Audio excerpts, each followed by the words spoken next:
এদিকে সারা দেশের প্রতিষ্ঠিত অটিস্টিক ও প্রতিবন্ধী বিদ্যালয়গুলোকে স্বীকৃতি ও এমপিও ভুক্তির দাবিতে লং মার্চ টু সচিবালয় কর্মসূচি পালন করেছেন শিক্ষক কর্মচারীরা।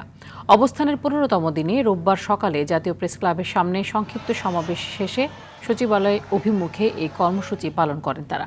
এ সময় শিক্ষকদের ৭ সদস্যের একটি প্রতিনিধি দল সচিবালয়ে গেলে সমাজ কল্যাণ উপদেষ্টার সঙ্গে আলোচনা করে সিদ্ধান্ত জানানো হবে বলে জানানো হয়।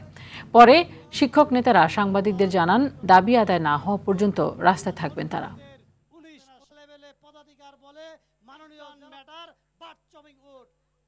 পতিত স্বৈরাচার পালিয়ে গেছে, কিন্তু তাদের দূষণরা প্রশাসনের রন্ধে রন্ধে রয়ে গেছে। তারা আমাদের এই বিদ্যালয়গুলোর স্বীকৃতি এবং এমপিওর ক্ষেত্রে বারবার বাধা সৃষ্টি করছে।